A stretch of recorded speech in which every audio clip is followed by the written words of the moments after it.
Hello everyone, welcome to Homemakers Radio. Hope you get a few things done while you listen. This is the purpose of this broadcast, and if you're new here or if you're old, please click the link in the description on the channel on YouTube and go to where I have embedded this on the post, and then you can leave a comment there and participate in the group that is gathered there.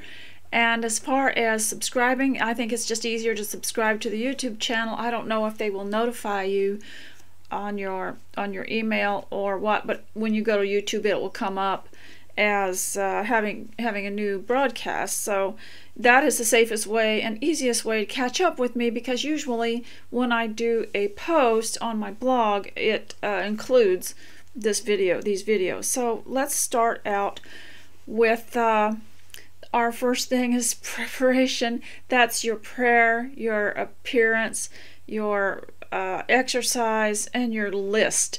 Try to get all those things together. And if you wake up in the morning and you feel what we used to call discombobulated, where you just can't seem to focus, your teeth are on edge, or you feel kind of eerie, then what I would suggest you do is get into prayer, get into your exercise. I use Fabulous 50s because they have some beginners, easy stretches, and I would even recommend them to young children and to teenagers. They're very good, and some of them not so easy.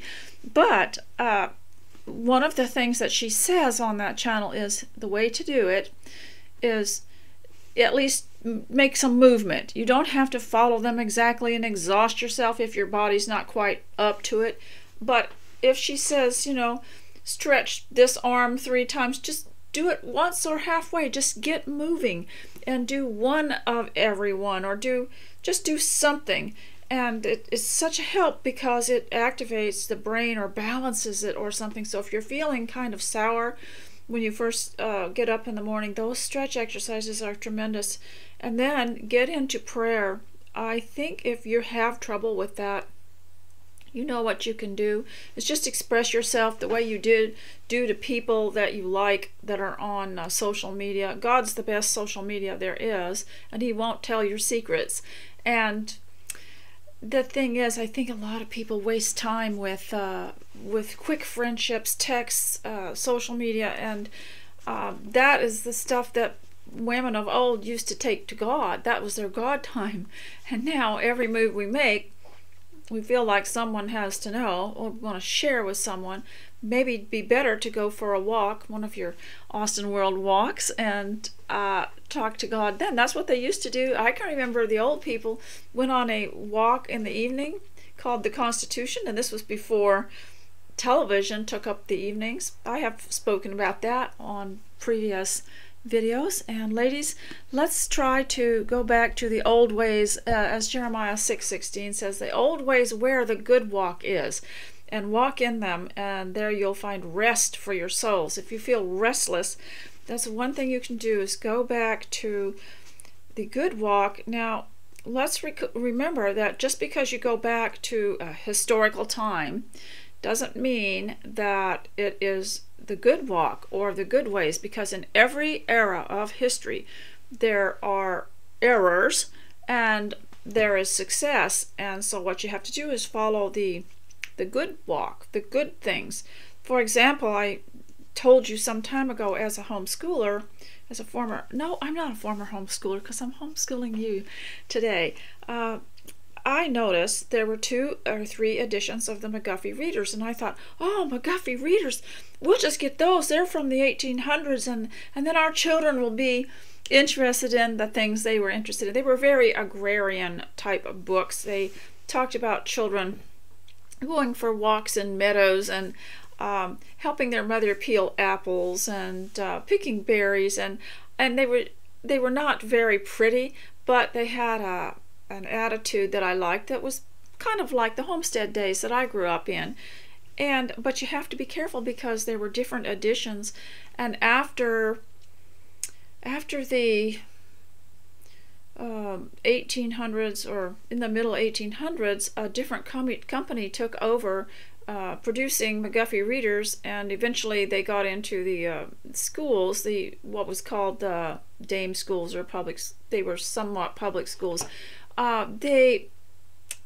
they were very, very depressing and talked about things that were not good for a child's. They weren't honey for a child's heart. So you can't just go to the old paths, the old ways, if they're not the good ways, because every era has part good and part bad, and that's the way life is. And for instance, I don't want to get into too much of this lecturing before I get into getting you dressed, and that is, you look at the Victorian era and we think how wonderful it is, because of course they had beauty. Their buildings still exist and we admire them, and pictures and drawings of their clothing, and just evidence of their handicrafts and their art, their poetry, their beautiful books and things like that. But look, we also had Darwin and Dewey and Sanger and Freud and the religious cults. So just because it was in the 1800s doesn't mean that it's the good way. So Jeremiah 6:16 says, ask for the good way, where good old paths where the good way is, and walk in them. So you have to really be discerning about it, because not everybody from the past was good. Now we have, and also the Victorians in the Western world and the English world particularly fought these movements that came on. There was kind of like I forget what it was called, but they would go and speak out against them and have meetings that would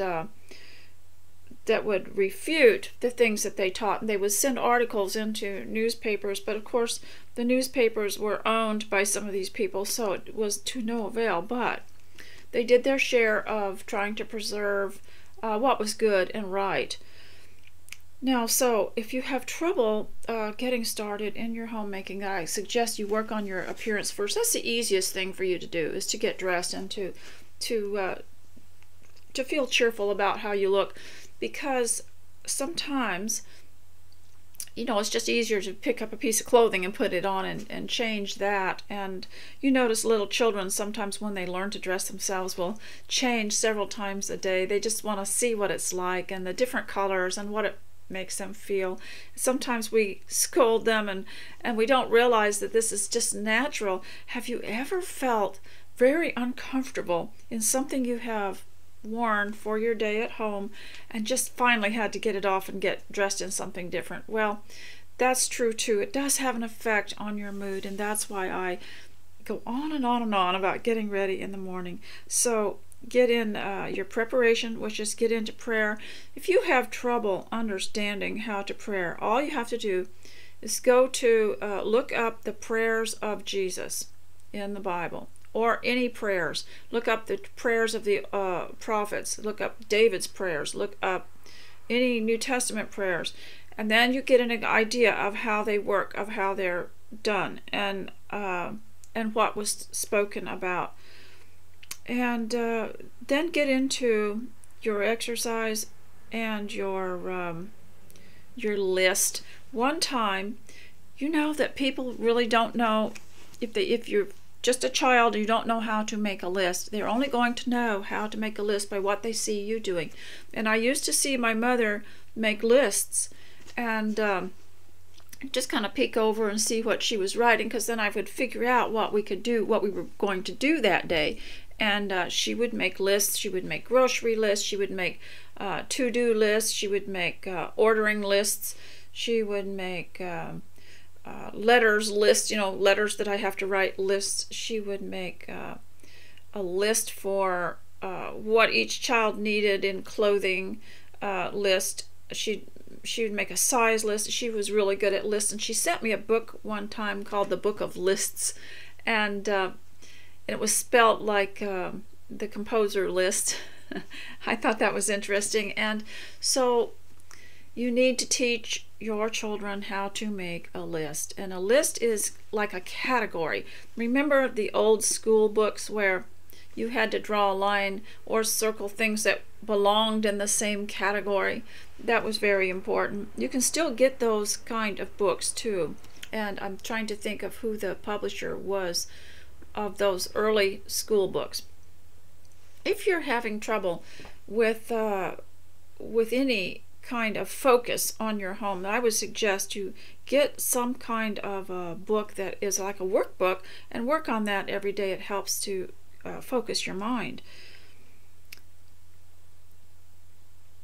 Now, I have just returned from a little vacation that my children had planned. It was actually their vacation, and they were sharing it with us because the place that they had rented had enough room for us too. So that was one reason we went. It was their vacation. It was getting close to one of the children's birthdays, and that child had never been to the beach. And it also was our 50th wedding anniversary from a long time ago this year, but we didn't have time to do anything, and I guess something else, we were in the middle of something else, and so we skipped it. So that was really a lot of enjoyment. But I got to thinking about what I would talk to you about when I got back, and my thoughts about it all. And one is, when you're on vacation and when you're on holiday, how to be more comfortable, and how to be, because you're not going to be in your own place, and especially as you get more vital, you value your pillow and you value your blankies and all the comforts of home. So one thing that I did is I brought my own towel, and I brought my own pillow, and some other things too. I like these Mexican blankets that I like so much, the woven ones, the cotton ones. Sometimes you'll see them in a picture here. I bought a lot of those when I was in Mexico, and I really like them on the end of the bed on my feet, and I don't know why, but it's a comfort, so I brought one of them. And the other thing I think that is very helpful on a holiday, see, holidays can uproot you from, I thought about all the ladies that you get sort of disoriented, maybe, not everybody, but they can uproot you from your routine and your values. You don't want to leave your values behind. And so when you travel or when you go on vacation, remember to stop. If you're used to having your hot cup of tea at a certain time, remember to stop and have that somewhere. And if I had to do it again, I would have brought maybe my own water or my own cup or my own tea instead of looking around to see what there was, because it's always just a little bit off, and you might not. Some people claim that after holiday they don't feel good. So I think, remember the Queen of England, she brought her own milk, her own water, her own food when she went on a holiday. She never ate anything locally. And it's so true, because if you're used to having your garden and you're used to having the food that you usually buy, and you get in another place, it can be a little bit off, and you can also get very disoriented by not having your routine. And that's why even on a holiday it's very important to get up, do your little stretch exercises in the room that you're in, do your prayer, make a list of things you'd like to do, things you'd like to see, or whatever, and remember to stop, take care of yourself, fix yourself up in the morning. And there needs to be a little book written. See, I'm giving you kids some ideas on how to vacation. And many of us, as we've grown more vital, have learned to vacation at home so that we're constantly relaxing. Now, I learned some of this from The Fascinating Womanhood by Helen Andelin. Now, a lot of people rail against this, and religious people also don't like it, but I'm going to read some of it today because it's going to be very helpful in the homemaking. And that's another thing too when you're on vacation. If you're used to these movements like washing a cup and putting it away, you need to keep up with these habits. Even when you're on vacation, not trash the room, not trash your hotel room, and think, well, I'm on vacation. Because I think that the habits that we have make us feel accomplished and whole and focused. And so I was doing things like just tidying up around and keeping my bags neat and tidy and putting things away, because they help me to have good habits. And I think anywhere you go, and you young people, if you're listening and you're at home with your parents, keep your room tidy, keep your your own belongings tidy. Don't clutter up the whole house with your things. Now, I don't have an excuse. My children moved out to their own families in their own homes, and my house, when it's a mess, I don't have anybody to blame. I'm the one that takes things out and sets them somewhere, and this is the most miraculous house in the world, because it's a miracle how I can have something in my hand and 15 seconds later I've lost it. I cannot figure that out, how that disappeared. Things disappear. And I'm not sure that they actually disappear, is that some of the things that I move blend in with everything else, and I just don't see it. So how to vacation, that needs to be a little hint book written on how to vacation, how to keep everything going so that you can relax, really enjoy yourself. And I think the secret is to not let yourself go too much, not let yourself overly relax. Don't forget to fix yourself up in the morning. Don't forget to have your tea. Don't forget to have your prayer. Don't just give up on the structured life you have at home just because you're on holiday. I can remember going on a holiday many years ago with our children, and they were little, and they were really looking forward to it. We went to a beach, and it was, unfortunately, don't ever choose this time, it was during the school vacation time, in the middle of a school year.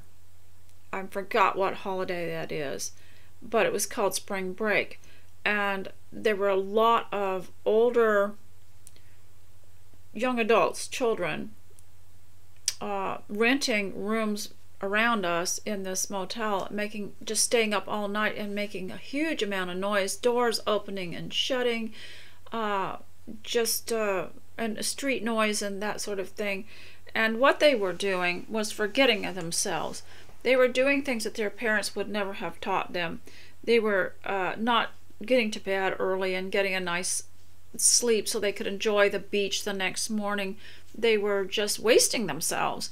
And that's the whole problem with the low adult ratio to young people, is that they if they don't have older people there to look at as an example. But of course, we ran into the elderly, and there were several elderly situations where they were so loud and obnoxious and in restaurants that I wished there was a time or two that I wished that we had just packed a little picnic and gone on our own down to the beach. And so that's another thing you can do. Plan on taking your picnic supplies, and just in case, you'll always feel like you have, if it's just a road trip, you can put more stuff in your car. And I used to really miss the suitcases. Remember the suitcases, and you'd unsnap them and they'd have little pockets in them and you could keep everything organized. But I learned with the smaller cars now, the bags, the zip-up bags that are soft, canvas bags or whatever, they squish into places easier in corners in the car. And so to take your own stuff, I think, is a great advantage. You'll always think you've taken too much, but it's always better to do that so that you don't have to buy things when you get there. So now I'm going to go back to the home, because now you're all ready. And I was going to say also your Bible reading. You can also go to YouTube, and someone will be reading. Sometimes they read the Bible in different versions, and you can pick the one you want and have it read to you. I tend to kind of blank out when someone's reading, when I'm listening to reading for some reason, and I prefer to do it myself. But that's an idea if you're having trouble with that. So this whole first segment here was about getting you focused for your home or for a holiday. And also the other hint that I had about coming home from a holiday is coming down from such different activities and adjusting back to the home. And that's why I say do what you normally do, so that when you come home it doesn't seem like a burden. And one thing that I like to do is take everything out of the vehicle and stick it in the front room until I can get it sorted out, and then start putting it in the other rooms, and not try to clean it all up from the boxes or bags that they're in the living room. Just move that all out, keep your living room clean, keep your kitchen clean, and then go to your bags afterwards. And also, I think that coming home from a vacation, if you have truly rested and you're really reviving, then you won't have any trouble adjusting when you get home. But unfortunately, as many vacationers do, they overexert themselves. They want to see everything so fast, and then they come home and they feel down, and they feel like they are recovering from, and I used to wonder about this, people would go an extensive camping trip, and they would take their camper and the vehicle and load it up with this stuff, and then come back and they were very unhappy because it was not a relaxing vacation. I think that's really important. So we used to, in the olden days, didn't really have what's called proper vacations, because I grew up on a homestead in Alaska, and a vacation was just going to church on Sunday and then afterwards going somewhere else, and just an excursion, or going on a picnic on our own property, or my mother and father had the rowboats and going for a boat ride. Summer was kind of a vacation, and we didn't go on, quote, vacations. We went to the fish site where we worked, and our parents always worked. I don't think they ever really had vacations, so we never really learned to have these proper vacations as they do now. So we, at home, learn to vacation at home and enjoy yourself. And I know that many people would rather go see someone in their well-appointed home and have a cup of tea with them. That's a big vacation for them. So your home is, I grew up on a homestead. I don't want you to feel left out because you didn't. But your home is your homestead. All you have to do is just do something yourself. Not everything commercially. Even if you have a little bit of dirt on your yard, you can grow something, and you can make things, and you can, just like that cottage core book that I like so much.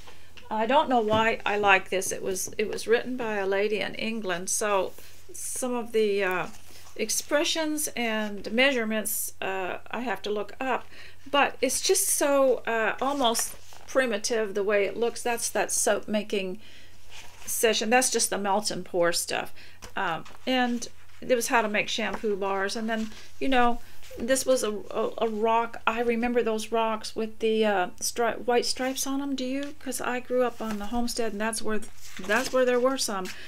But so you can have a homestead, your house, your home, your little plot of yard.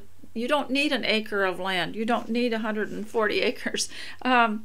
That's your homestead. And so you might want to, for my assignment, look up what homesteading is all about. It's just about being independent and doing your own thing, and doing your own, you know, growing your own if you can. But you can homestead without having a homestead proper, and because your home is your homestead. Now remember, when you're on vacation, you're not on vacation from God, and this is what a lot of vacationers have forgotten. They've left God behind. They're not having their devotionals anymore. They're not singing songs with their families. They're just totally leaving it all out. But remember that you are in constant prayer, and you have formal prayer with yourself at home with God, and don't leave any of those habits behind. And also the way you dress on vacation. Dress in a way to inspire others and to be dignified. And especially if you're vital, there are some parts of your body you need to cover more, because, like for me, you've never seen me in sleeveless dresses because my arms aren't very exposable. And to dress in a way even on the beach. And I will hope to include some pictures I took of my granddaughter, and I had made dresses for her for beach. and they had prints on them that were nautical type things, and I got pictures of her to go with remember one time I had painting inspired sewing. Well, I found the painter that I liked from the 1800s, and his name was William Henry Margetson. On the left hand side of my blog there's a picture of a girl with a hat, and she's standing with a door open, and it's called At the Cottage Door. Well, he's the one that painted that, and I found some other paintings that he had painted, and I posed my beautiful 15-year-old granddaughter like similar to those to show you some of these clothes. And so always she wore that stuff on the beach, and she could still run and play and build sand castles and wade in the water and hike, go for long walks with her brothers. And so, you know, you can do that. And so I'm saying try to be somewhat of the old ways, if they are good, the good ways, even on vacation. Do you remember back in the olden days, those of you who are vital, we used to plan our clothing, and we'd get new clothing to go on a vacation, but it was nice. And sometimes it's quite disappointing, you know, to see people who have maybe saved up for a long time, gone on a vacation, and they don't try to do anything different as far as their clothing goes. I guess it doesn't matter, but it would be nice, I think, on a vacation for yourself, you know, for your own memories, to have something that goes with the vacation. For example, some of the clothes that we made had little anchors on them, or little seashells, or, you know, seashells for the beach. And that's just my idea. These are just my opinions, and always check it out to see if it's sound advice. And I'm not really giving advice, I'm just entertaining you while you do your work. So remember, it's not a vacation from God, and it's not a vacation from your values. This is what's really, really important. If you don't do something every day that's at home, if you don't do unpeaceful things at home, you shouldn't be doing them on holiday. If you're not a wild spender at home, you should not be doing it on your holiday. If you're not, this is the thing, you have to hang on to your values of being peaceful and being kind and being moderate and everything, even on a holiday.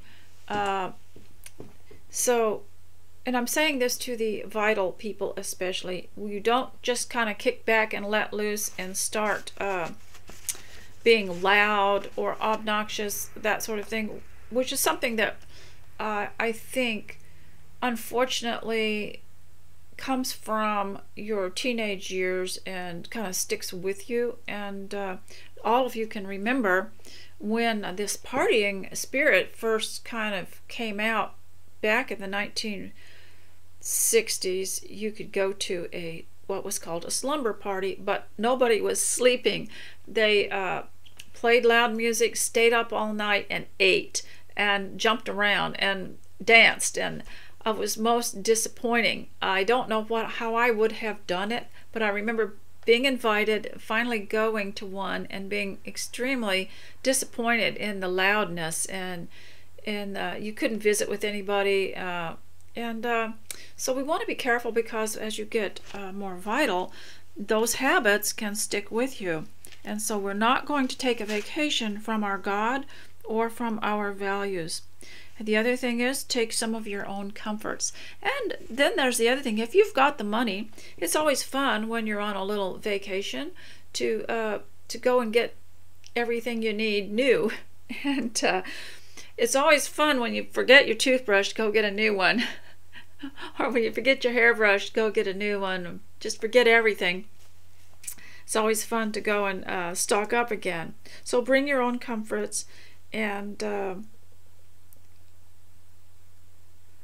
So let's go into homemaking now, and I'm going to read from Helen Andelin's book on her homemaking section. I know that there's a great deal of resistance against this book, probably because, again, in the front part, she talks about understanding your husband, and a lot of women objected to that, and I would have put it in the back, because you've got to get your habits, your domestic habits, and your character habits stable, and then go into this other part. Now, it's everybody's opinion, but I am just going to give you my take on it. And the first thing I want to say is, one of my problems is that I couldn't understand why anyone would be depressed at home. I had so much to do. One hand was doing this and one hand was doing, but nevertheless, some people do. And depression, apparently, someone told me years ago, it's like a dark hole that you go into and you can't get out. And I just drew a blank. I just never knew what it was. But one thing that I learned was, if you let your house fall apart and you don't have a routine of first getting up and going around, tidying up everything and having a look at the kitchen and getting yourself ready and everything, if you don't keep up with your house, then it will fall apart. And depression, you want to keep yourself from not being depressed. Just keep yourself from depression. That's why I mentioned the spending time with God in prayer, your Bible, your list, your exercises, and your appearance, your preparation part, because that will help to get the depression away. And if you do get depressed, then your house will fall apart, and then that just will sink you further in. So that's one reason why I am going to read this part about the domestic goddess. But first, I want to go back to one thing I mentioned about my miraculous house and how I can lose something in a few seconds. And that is, you go back to what your mother taught you on how to find something, is to retrace your steps. When did you last have it? Where did you go? Go back to the beginning where you last had it and start following yourself again out, and you will find it. If not, you'll find it fallen behind something when you start to clean. So I'm going to read a little bit of this here from her part on homemaking, because I read The Fascinating Girl last time, and it didn't include some of the parts that were so helpful in her Fascinating Womanhood. And I also used to call Helen when I was younger, give her a call sometimes and talk to her. And she was always so kind and so refined. But I have this book, Wives and Daughters, here. You remember I've been reading out of this, and Molly's, the changes that she had to make, and she had to go and stay with the two sisters, the Miss Brownings, remember? And then she got into a situation where she met her future stepmother, and Mrs. Lady Cumnor was suggesting that her stepmother take her to the school at Ashcombe where she was teaching the girls' school. And Molly was, her heart was sinking because she didn't want to go. And I was thinking too that sometimes ladies at home that love their homes don't want to go on a vacation. They'd rather spend the money on a new couch or go eat out locally or something, and they don't really want to go because it's a huge upheaval. You're sleeping in a different bed, you're going to be around different people. It's not going to be as refined or comfortable in some areas, and it's also a wear and tear on them. Some people don't want to go on vacations. They relax better at home. Other people need to have a regular vacation because it revives them. And I guess we're all a bit of both. But I want to read a little bit about Wives and Daughters because Molly was faced with this situation, and now I understand why it was so upsetting to her. She was having to leave her comfortable home. And who was it? Was it Lucy in one of the old books, and she found out that her neighbors were moving, and she went to see them, and she says, "Oh, don't leave your comfortable home." So she's we just got finished reading about that. She was talking to her future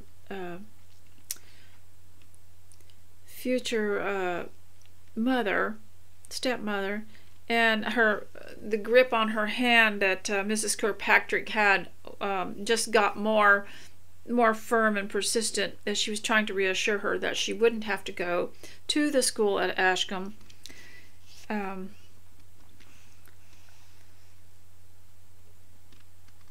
It says, "Then came the early dinner. Lady Cumnor having," I'm reading from Wives and Daughters by Elizabeth Gaskell, "Lady Cumnor having hers in the quiet of her own room, to which she was still a prisoner." I have no idea why she was still in there. I guess she wasn't feeling well, and that's why the doctor had come.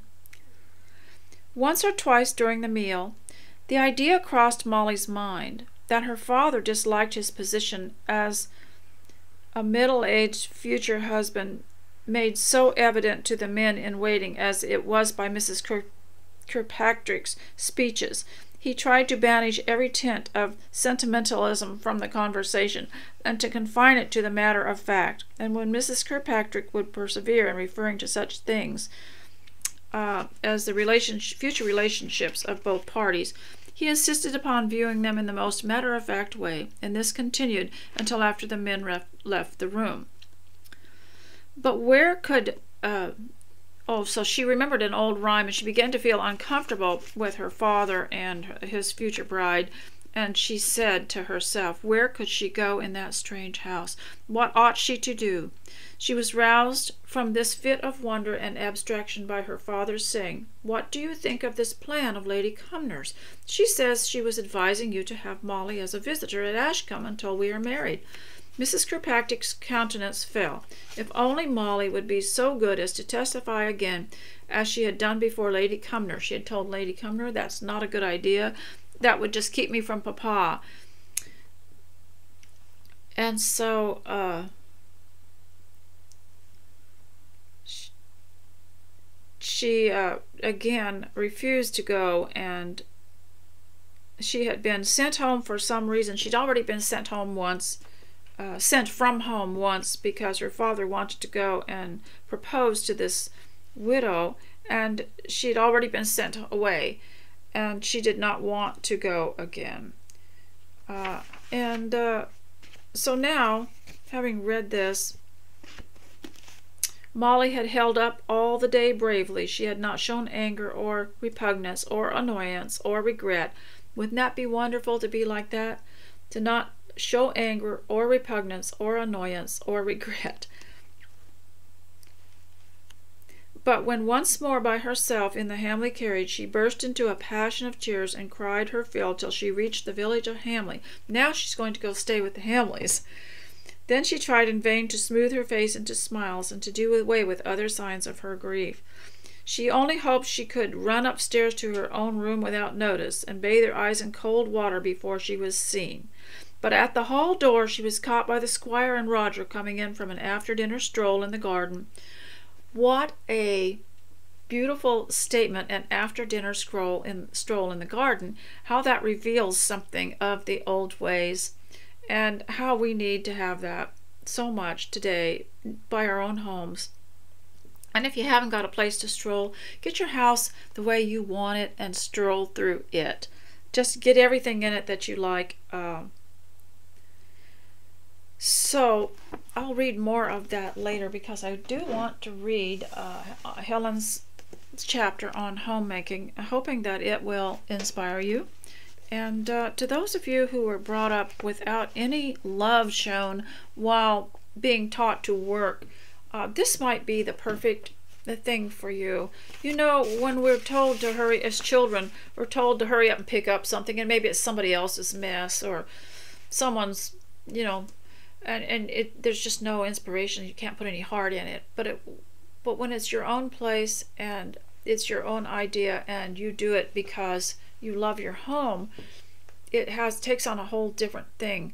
I was reading in a book years ago about some book someone had written about her family, and she said she noticed that the children didn't like to clean up other people's messes, but they would willingly clean up their own.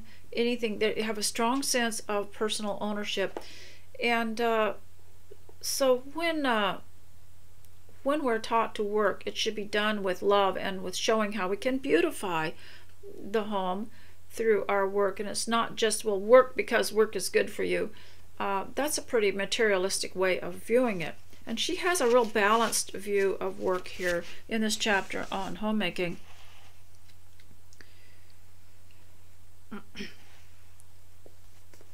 Okay, so she says not only does she do these jobs of the home, and she mentions the feminine arts of cooking, sewing, cleaning, organizing, managing a household. I think organizing would be a course that would be worth taking.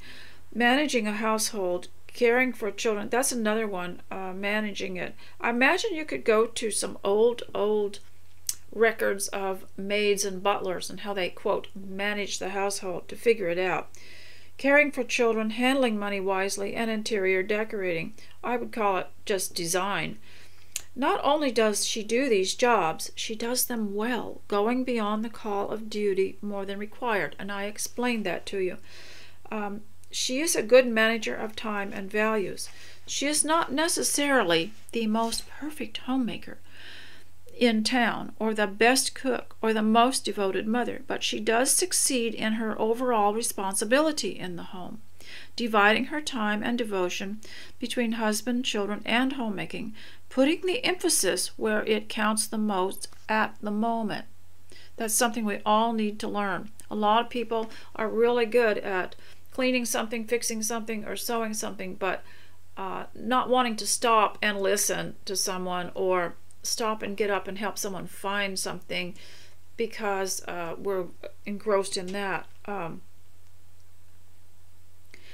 Of course, she may be the best housekeeper in town or the best cook. It all depends on her situation. But she must not spend most of her time cleaning while neglecting her family, or hours playing with her children while neglecting her housework. The way that I handled that was that we did it all together. They helped me and they followed me. I brought them around with me from room to room and let them take a little broom with them or a coloring book or something, so they could be with me while I worked, and they would absorb some of the things that I was doing. She balances her time to meet the needs. She adds feminine touch, but I called it finishing touch because I think that it doesn't have to be feminine, to her homemaking. Gingham curtains, a basket of fruit, soft pillows, a cozy rug at the door, flowers, a row of plates above a crossbeam, cheerful wallpaper to give a homey feeling to the house. She adds feminine touches to her meals. I would just call it finishing touches. Cheerful tablecloths. People don't use tablecloths anymore. It's it's just extra work, but it softens the sound of all the dishware on the table. Pretty dishes and delicious aromas. And I noticed in Wives and Daughters, watching the movie series, how many times they sat around a table and ate with other people, and how little that is done these days. But I suppose that they admired human beings and appreciated them so much that that was important for them to eat together. Men long remember the smell of their mother's cooking, homemade bread, baking, etc. She also adds the warmth of spirit to her household. This is a hard one to learn. She scatters sunshine. It is she who makes a house a home, filling it with understanding, love, and happiness. She is the central figure in the home, its heart, its tree of life. So, there is a quote from an old book here, and I can't think of who wrote it. And it's about a character in this book called Durachet. And was it called Toilers of the Sea? I'm not sure what it was. And this is how she was described. Her presence lights the home. Her approach is like a cheerful warmth. She passes by and we are content. She stays a while and we are happy. She shed joy around and casts light upon dark days. You know, that is something we really, really need to do, is learn that when, and I mean literally dark days. A lot of people live in climates where there's a lot of fog or gloom. We experienced that when we were on the coast. A lot of foggy days, but it couldn't dissuade us from enjoying it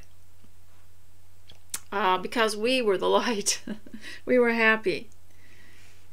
Without Déruchette, the house would have been an empty shell. This warm presence is what everyone needs, and what every child needs. The home should be their refuge, their source of comfort, understanding, and love.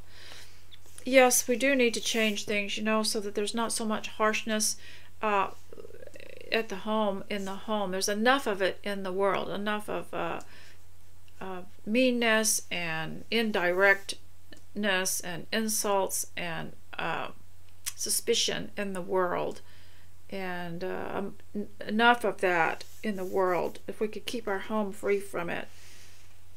She honors her position in the home. She looks upon her career in the home as the most important career in the world. Creating a happy marriage and family life and raising honorable children are the greatest contributions she can make to the well-being of society. And that's what I meant when I discussed recently in a recent broadcast, that you could defend your country and keep it safe without ever going to join the military, just by, she says here, just by having good values and not being drawn into something that endangers your family or your home or your country. A foreign entity can't come in and pull away people into a false philosophy that will destroy their company if everyone has these strong values. Even though she does nothing more than live her daily life. See, I love that. Even though she does nothing more than live her daily life. I know we were all brought up, especially those of you that lived through the 50s and 60s, is to, quote, do something better, do something greater. But these women who lived nothing more than their daily lives were really the greatest source of greatness, because now we have a nervous society that can't handle, that cannot accomplish this. They cannot settle down and do nothing more than live their daily life. And the daily life would be things like I mentioned to you when I first came on here today. Taking care of yourself, getting into prayer, getting into your list, and making your home nice for everybody. That's your daily life. And if you think you want to do something greater, just write a book about it. Write a story about it. Write about what you're doing and keep your little daily journal. That's the one thing I failed to mention when I said don't leave your values behind and don't take a vacation from God. When you're on a vacation, take your little journal with you, or just get a new one, especially for the vacation, and write down everything that you did. And because it actually is quite settling, and it can be sometimes the most famous books are just about the most daily life type things. You remember, there was a book written called The Country Diary of an Edwardian Lady, and it was just for 1 year this woman had kept a journal of things that she had done, and it was not greatness as we think of it, but it was her daily life. If she does it well, it is of immeasurable value. No success compares to the success in the home. No failure a worse failure. I don't know what that means. No failure a worse failure. No success compares to the success of the home. She is also happy in her homemaking role. She is not bored. She is not looking for the world for fulfillment. Her glory is in the happiness of her children and the esteem of her husband and the overall success in the home. She may serve humanity in additional ways outside the home, but is not dependent on it for fulfillment. You find that goes dead pretty fast. You might find a kind of excitement to belong to a group or have a worthy cause to belong to, but it goes flat after a while, and it's not the same, doesn't have the fullness and the wholeness and the feeling of spiritual satisfaction of the home if you approach it in the right manner here. So she does her jobs well beyond the call of duty. She's a good manager of time and values. That's why those lists are so important. It helps you manage your time. And values. I think they're talking about what is the most important thing to do at the time. That's your values. Adds feminine touches, I call them finishing touches, to homemaking. Like when you're cleaning up a mess and it's not fun for you and you don't like it, think of what you're going to add afterwards.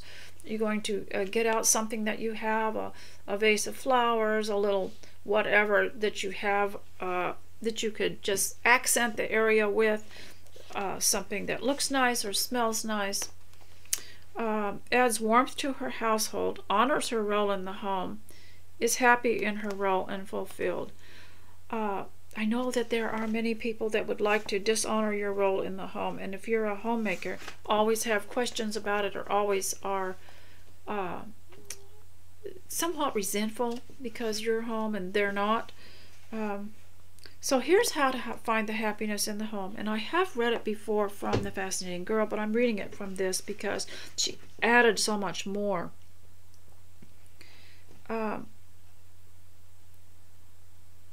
This is the part that I didn't. It says, don't become crowded for time.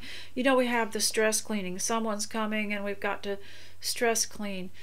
But if every day we did the don't become crowded for time and did it slowly, we might not have the stress cleaning that comes from neglecting it. So every day, just go through, put things away, and keep it fairly orderly so that there won't be the stress cleaning. And there just might be the stress cleaning, we don't know, but don't become crowded for time. I've always loved this chapter here because she gave some illustrations in it, and I didn't read those to you before. If you want to enjoy homemaking, don't become involved in too many activities outside the home.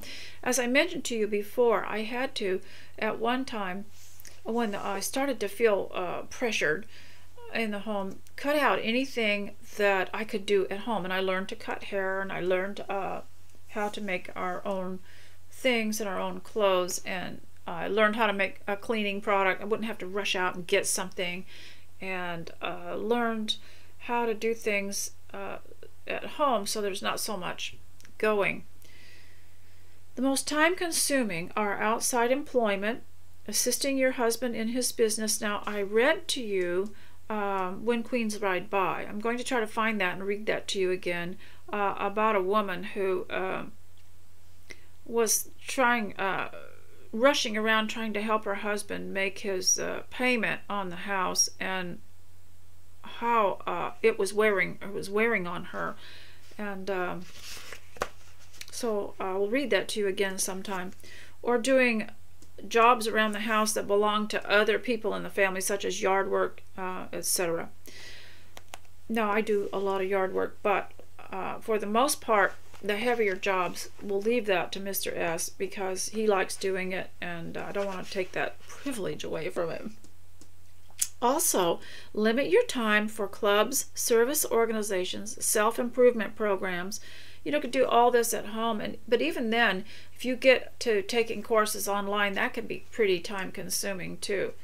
But you can always find a self-improvement program or an education class or a lesson and listen to it as you go about the home. Although these programs may be a fine thing if you have time for them, don't let them rob you of the time to enjoy homemaking. Activities within the home may crowd you for time, such as talking on the phone, browsing through magazines, watching TV, extensive sewing, or canning. These time robbers can cause you to be in a last-minute rush for the important things. When such is the case, it's difficult to enjoy your work. When anything crowds you for time, you hurry through your jobs to get them over with, and it's difficult to enjoy them.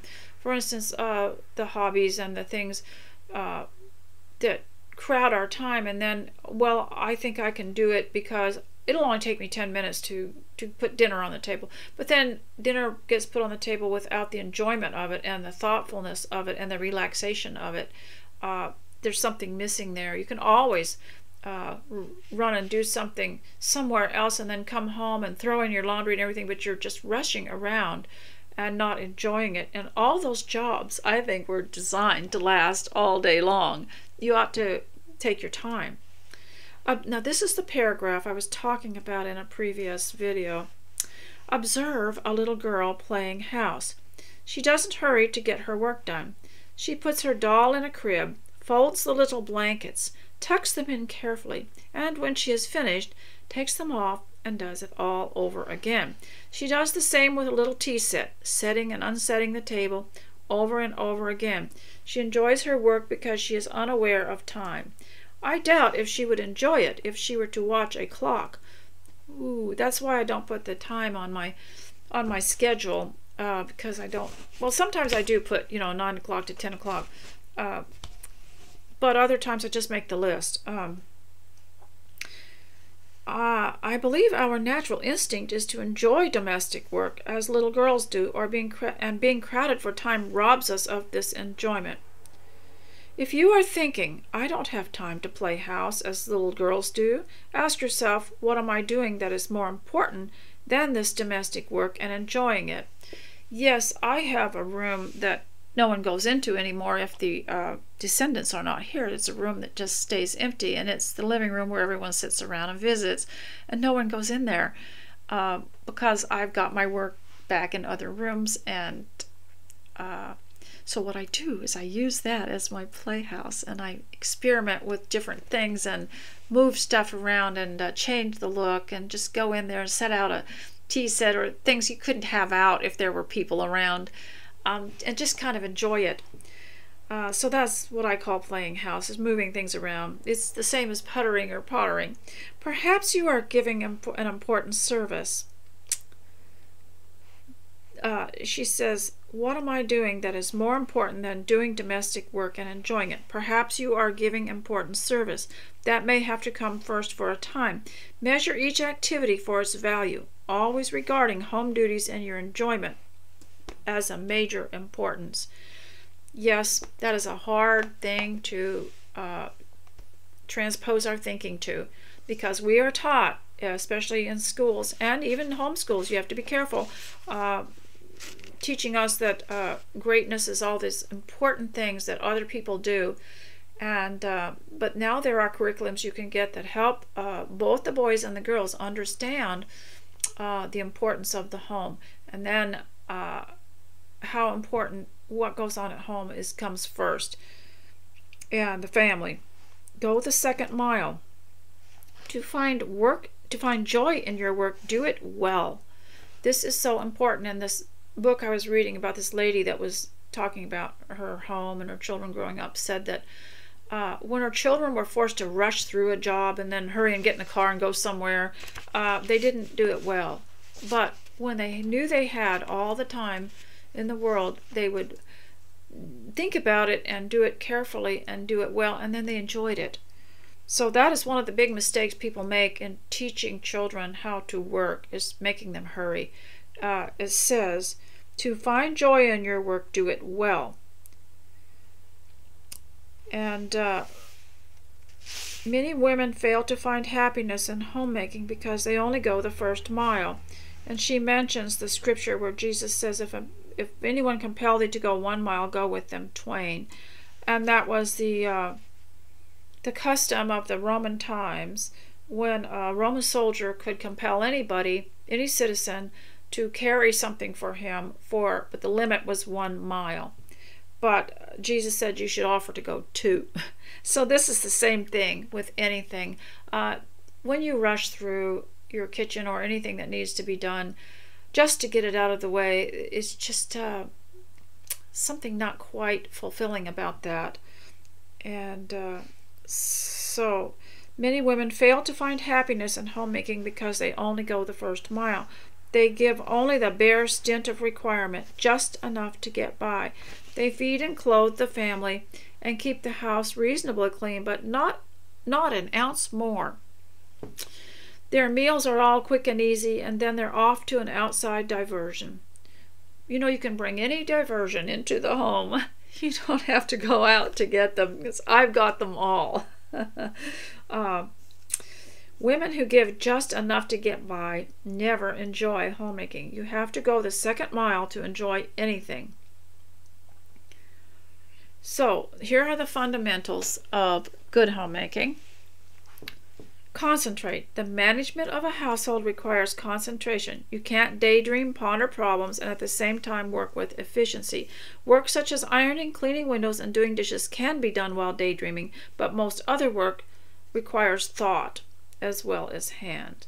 So if you know the difference, there are some things that you automatically will do that you can't think about anything else because it takes all of your brain. And simplify. You can't become a good homemaker if you have too many things, such as too many unnecessary things, old papers, too many objects, ornaments, etc. They are of value only if they are useful or add beauty to the home.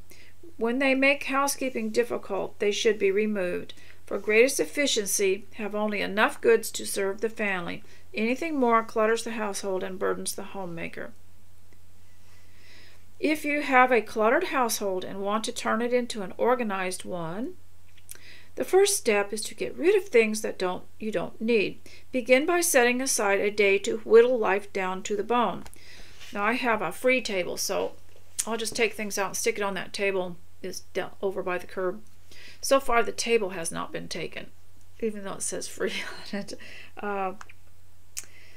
So she says, begin aside a day to whittle life down to the bone. Now I whittle it down as I go. If I'm washing dishes and I find some object there that I'm not happy about having, or it's no use to me, or it's in my way all the time, I'll stick that in the bag that goes on the free table. That way it's constantly going out.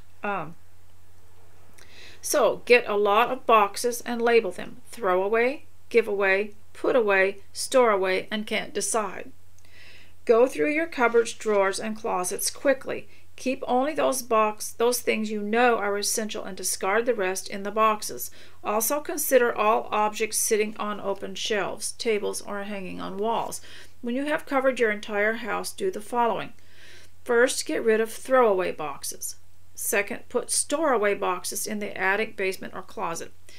And the only things that I would have for that, and we don't have an attic, basement, or closet, so I would just keep them in the box under something, an end table or something. It would just be the mittens and hats for winter or something like that. Put giveaway boxes in the trunk of your car. That's a very good storage area because it won't get rained on. Put away all the things in the put away boxes. So in other words, you've got these boxes that the stuff needs to be put away. Instead of taking separate trips to put those away, you put those away. If there are too many, stack the boxes in a corner and go through them in the next few days. Put the can't decide boxes in your garage, attic, or basement. And if you don't have a garage, attic, or basement, you just got to have them stacked up on near a wall or something, I guess. Sometimes I get 3 or 4 of those tubs, or totes they call them, with the plastic lids on them, and they come in different colors. And if I can't decide and I'm working on something, I'll just throw a tablecloth over them and put a book or something on top of it, and nobody knows. Just temporarily. After you have sorted through them, if there are items, it says put them away until you have a convenient time. And if there are items you still can't decide what to do with them, leave them in the box for 6 months, and at the end of the time, if you still have not needed them, you will know they are not essential and can give them away. They say 6 months, but sometimes it's longer. In simplifying a household, everything should be either useful or beautiful. Have only enough useful and beautiful goods to serve your needs. In other words, an egg beater is useful and drinking glasses are useful, but you don't need many of them. Better to have too few than too many.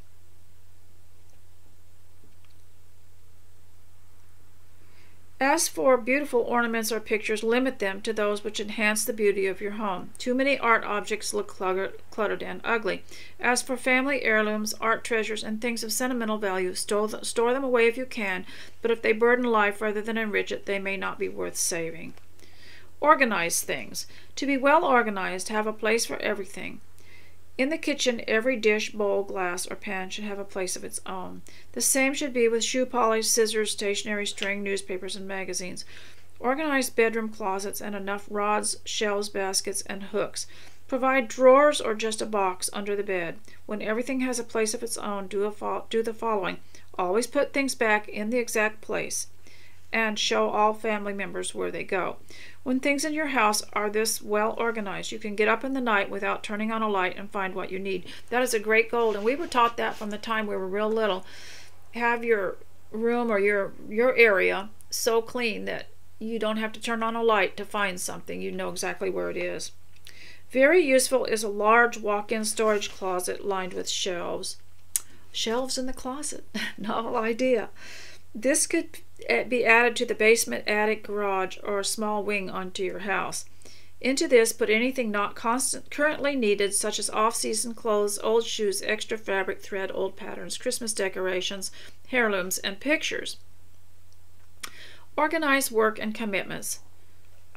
First, list work and commitments you do routinely, such as meals, laundry, make beds, tidy the house, vacuum, grocery shop, children's needs, mend, shop, weekly clean. Then arrange them. Well, of course, if you're homeschooler, your children will be doing all of this with you because it's part of their curriculum. Then arrange them on a schedule so you have a specific time to do everything. And I will read more about that later. And so I hope you have enjoyed this episode and that you got a lot done while you were listening. And I have a good one for you coming up next time. And I love you all. Thank you for all you do for me. Especially am I honored that you come here and that you choose this to listen to while you work. I know there are only a few of you, and that's all I need because it encourages me and keeps me going. Thank you. I love you. Stay close to God. Bye.